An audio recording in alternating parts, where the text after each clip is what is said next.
Welcome, guys. Today we're going to talk about verbal offers. You better get fired up.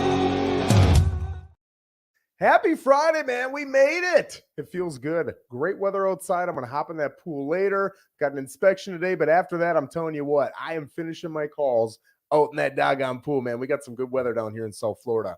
I've been dealing with, not that this is new, but I've had a lot of people reaching out lately trying to submit verbal offers, right? And a verbal offer is really anytime somebody doesn't have their offer in writing and they want you to present an offer to the seller. Usually it can go both ways, verbally.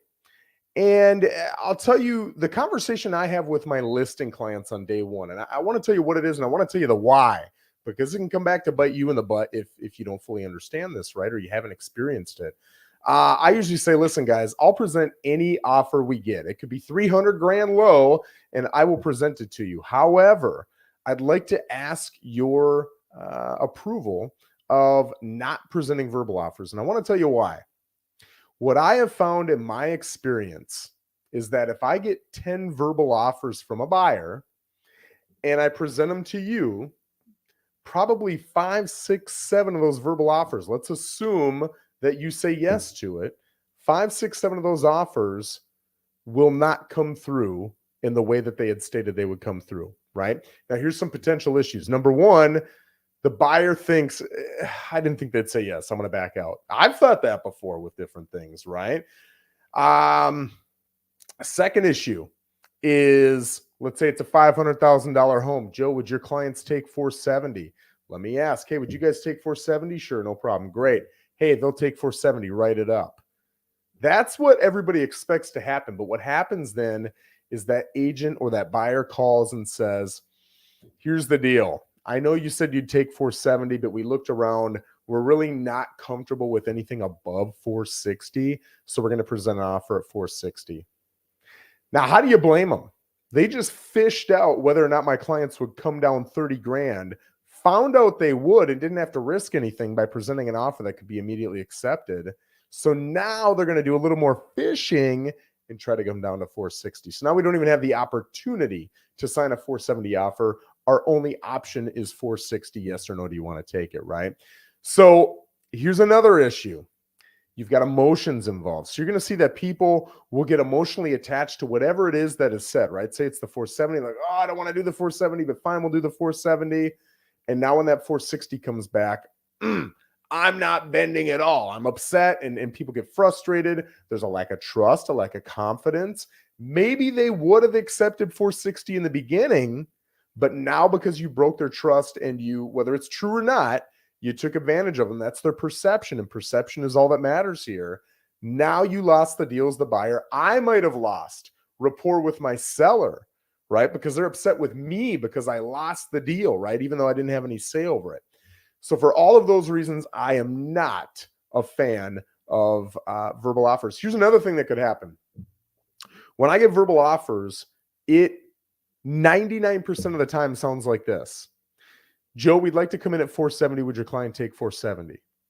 If you've ever written up an offer, you know that a base offer is 12 pages, and a lot of offers are going to have additional addenda that you add to it that describe terms even more so, right? So we haven't talked about what that 470 price, what the closing date is. Maybe they would accept 470, but they want a 30-day closing date. You want a 60-day closing date. Well, we didn't talk about that, right? Maybe you're trying to put $1,000 down into escrow, and my clients don't feel comfortable unless you've got 10 grand down in escrow. Maybe you want a 15-day inspection, and they're thinking you're not doing an inspection at all. It could be a lot of different things that we haven't discussed because all we've discussed is price. And I'm telling you, terms are a big deal. I've seen people move 10, 20, 30 more thousands of dollars because they want the specific terms that they want, right? They want convenience in whatever way that those terms dictate. So price isn't the only thing. So when you present only price and we get it verbally accepted, now we've got to hope that they agree to every other term you put in there that we haven't discussed, right? And again, any term that's off, there, it just happens. I know it's not always true. In fact, I would say in most situations it's not. The seller is in a high stress position. They're going to feel like you're taking advantage of them as a buyer, and you're putting them in a situation where, oh, I said 470, I gave you 30 grand, and now you're coming back asking for a 45-day close. I want a 30-day close. Why are they taking advantage of me? They want everything. Again, it doesn't matter if it's true. What my job is as a listing agent, and honestly as a buyer's agent, is to give my client the best possible chance of securing the property or selling the property at whatever terms and price they're looking for, right? That's my job.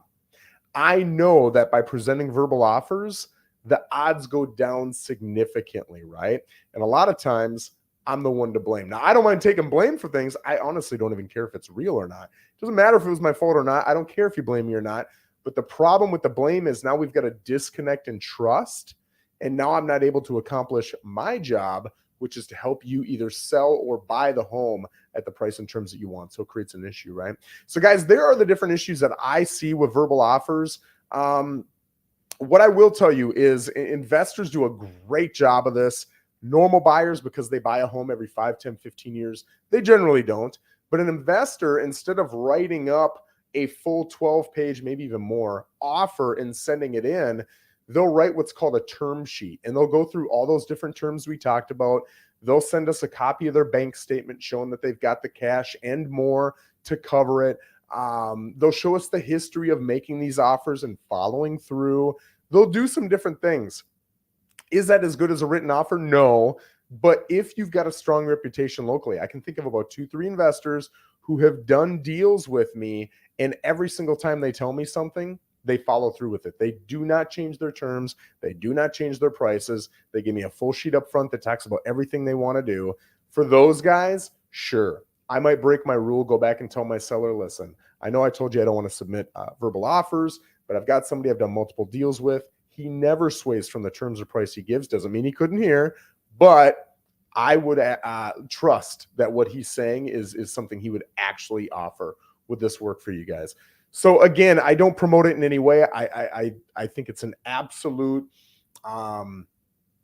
it gives you worse chances of putting the offer together. I'll say that. But if you're an investor and you're going to do it to save time, which I get, if I was an investor, I'd probably be doing it too. At least get that offer sheet put together with all of the terms and everything involved, and show your strength, your ability to buy, by showing us, either a letter that says, hey, we got the cash at this price or higher, or shows a bank statement. Investors love to send 7-figure bank statements to buy a $250,000 home. That's strong. Makes me feel very comfortable. But anyway, guys, there's some great stuff for you. If you've got any questions or anything, put it in the comments. We'll get back to you. Have an amazing day.